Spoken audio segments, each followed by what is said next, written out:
الأسباب الموجبة. تصويت. تمت الموافقة. الأسباب الموجبة. هەمواری دووەمی یاسای لێبوردنی گشتی ژمارە 27 ساڵی 2016 لەلایەن ئەنجومەنی نوێنەرانی عێراقەوە بە پێداگری لایەنە سونیەکان ڕۆژی 21 کانونی دووەمی ئەم ساڵ دەنگی لەسەردرا. هەمواری یاساکە بە یەکێک لە مەرجەکانی سونەکان بۆ پێکێنانی کابینە حکوومیەکەی محەممەد شیع سوودانی هەژمار دەکرێت کە دوای چەند هەوڵێکی شکست خوارد و بەهۆی ڕێکنەکەوتنی پێکهاتەکانەوە لە کۆتاییدا تێپەڕێنرا. تمت الموافقة. الآن التصويت. بەپێی هەموارەکە لێبوردنی گشتی ئەو کەسانە دەگرێتەوە کە سامانی گشتیان بە هەدەرداوە بەو مەرجەی تەواوی زیانەکان بۆ حکوومەت بگەڕێننەوە.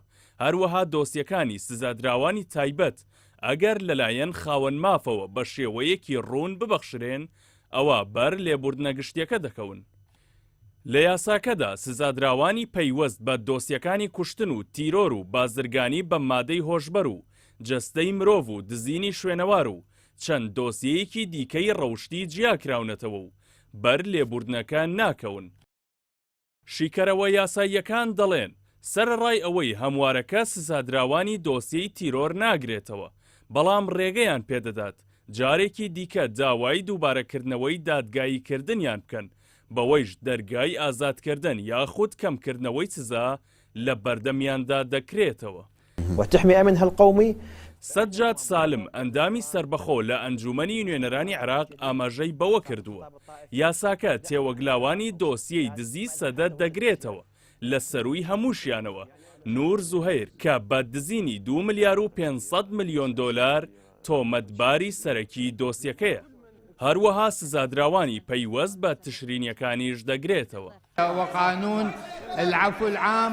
تێپەڕاندنی یاساکە و چۆنیەتی دەنگدان لەسەری مشتومڕێکی گەرمی لە گۆڕەپانی سیاسی عێراقیدا بە دوای خۆی داهێناوە و ژمارەیەک لە ئەنجامانی ئەنجومەنی نوێنەران سەرۆکی ئەنجومەنەکە بە پێشێلکردنی پەیڕەوی ناوخۆ تۆمەتبار دەکەن بەوەی هەرسێ یاسای مڵکداری و لێبوردنی گشتی و باری شارستانی بەیەکەوە خستووەتە دەنگدانەوە و ئەنجامان دەستیان بۆ بەرز نەکردوێتەوە. بەهۆی ئەوەیشەوە دەیان واژۆ لەلایەن پەرلەمانتارانەوە بۆ دوورخستنەوەی مەحموود مەشهەدانی سەرۆکی ئەنجومەنی نوێنەران لە پۆستەکەی کۆکراوەتەوە و ژمارەیەکیشیان لە دادگای باڵای فیدراڵی تانەیان لە یاساکە داوە و داوایان کردووە تا دەرچوونی بڕیاری دادگا لەو بارەیەوە یاسای لێبوردنی گشتی نەچێتە بواری جێبەجێکردنەوە. لەبارەی بڕیارەکەوە مەحموود مەشهەدانی سەرۆکی ئەنجومەنی نوێنەرانی عێراق ڕایگەیاند یاسای لێبوردنی گشتی بە هەماهەنگی لەگەڵ تەواوی فراکسیۆن و پێکهاتەکان تێپەڕێنراوە و لە بەرژەوەندی ستەملێکراوان پۆلێنی کرد. وتیشی یاساکە پەیامێکی ئەرێنیە بۆ سوننەکان بەو پێی بەهۆی دۆخی ئەمنی وڵاتەوە هەستیان بە ستەملێکراوی کردووە. محەممەد حەلبوسی سەرۆکی پێشووی ئەنجومەنی نوێنەرانی عێراق و سەرۆکی پارتی تەقەدوم پێشوازی لە دەرکردنی یاساکە کردو بە یاسای دادپەروەری بۆ بێتاوانان ناوی هێنا. ئاماژەی بەوەیش کرد کە لە سەرەتای پێکهێنانی حکوومەتەوە کاری لەسەر کراوە.